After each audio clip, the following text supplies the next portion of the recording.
Susah, susah, susah, susah. Kamu pernah mengalami kondisi seperti itu enggak?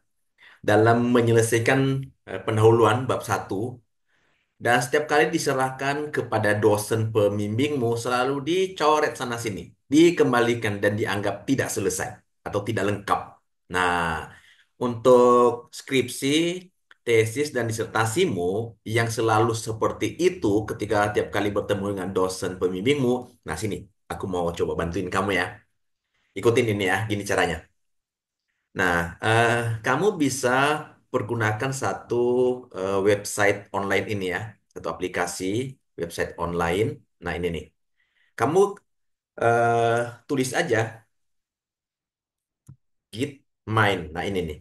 Gitmind.com. Kamu masuk ke sini ya, gitmind.com. Nah, kalau misalnya kamu baru pertama kali masuk ke dalam website ini, ada lebih baiknya kalau misalnya kamu register dulu ya. Nah, kalau saya sudah register. Nah, kemudian setelah kamu masuk ke dalam gitmind.com dan kamu sudah register, lalu kemudian kamu klik ini aja, try Gitmind AI Now. Nah, ini memang AI ini. Ini memang zaman sekarang ini banyak sekali kita diberikan kemudahan.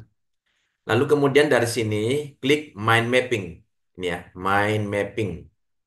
Nah, nah, lalu kemudian di sini kamu mau cari apa? Ya, mau bahas apa misalnya?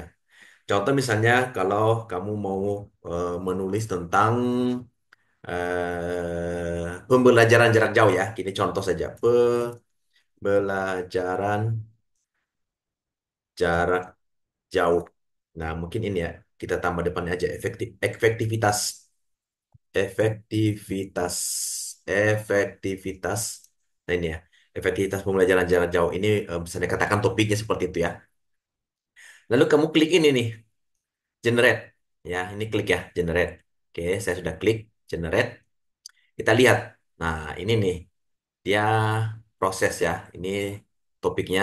Lalu ini ada beberapa ini ya. Ya, coba nanti dia berikan kepada kita apa namanya? Usulan yang perlu kemudian ditulis begitu ya dalam bab satu misalnya technological infrastructure, lalu kemudian curriculum adaptation, ya adaptasi kurikulum ya, lalu teachernya, student engagementnya, assessment methodsnya, challenge and solution, ya. Lalu sudah ada begini, nah nanti dia akan ini jabarkan ini nanti ya. Kita klik generate sini, generate. Oke, biarkan dia berproses. Ini nggak apa-apa, ini bisa di close saja ya. Nah, dia lagi berproses.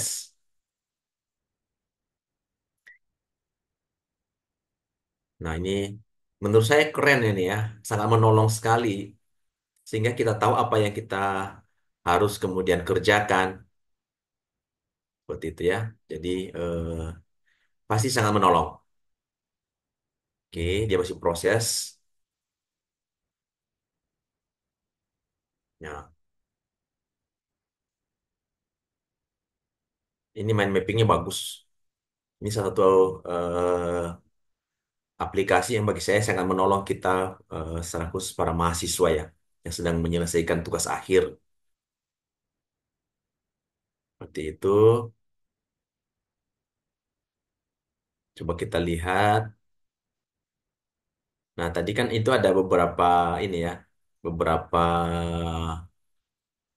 sub yang perlu dibicarakan. Coba kita lihat ya. Dari ini kan jarak jauh ya, efektivitas pembelajaran jarak jauh ya. Nah, dia masih proses ini. Nah, ini saya kasih jempol dulu dah. Effectiveness of distance learning. Nah, yang pertama yang perlu dibicarakan adalah soal teknologi. Karena kalau jarak jauh pasti teknologinya, infrastruktur teknologi itu mendukung nggak? Kalau jarak jauh ya, pasti itu berhubungan dengan uh, connectivity daripada internetnya. Nah, ketika bicara soal itu, ini ada beberapa ini dipaparkan panjang lebar kepada dia. Lalu platformnya. Nah, ini pertama adalah soal infrastrukturnya ya, teknologinya. Lalu yang kedua kurikulumnya. Kalau belajar jarak jauh, ini kurikulumnya, online kurikulum design, flexible learning modules, interactive content. Nah, ini menurut saya sangat baik. Ini udah dua sub sub ya yang diberikan. Lalu kemudian yang berikutnya adalah teacher preparedness. Nah, ini persiapan eh, gurunya kalau pembelajaran jauh seperti apa. Jangan sampai kemudian gurunya juga tidak menguasai teknologi. Ini ya, training in digital tools, online teaching strategies, continuous professional development. Nah, lalu kemudian siswanya, student engage-nya. Bagaimana dengan siswanya? Ini bagaimana partisipasi mereka di dalam kelas virtual, lalu kemudian interaksi mereka, lalu feedback. Nah, seperti itu. Nah, kalau kita lihat, ya ini bagi saya sih udah sangat baik sekali ya. Bagi saya sangat baik sekali. Ini bahkan sangat lengkap. Nah, kalau misalnya sudah kamu mengikuti ini, yakinlah pasti bab satumu nggak akan dicoret-coret lagi sama dosen pembimbingmu dan tidak akan dikembalikan. Kalau saya jadi dosen pembimbingmu, kamu mengikuti ini mah langsung saya approve. Oke ya? Semoga ini bisa menolong. Semangat untuk menyelesaikan bab satu pendahuluan untuk tugas akhir kamu. Thank you.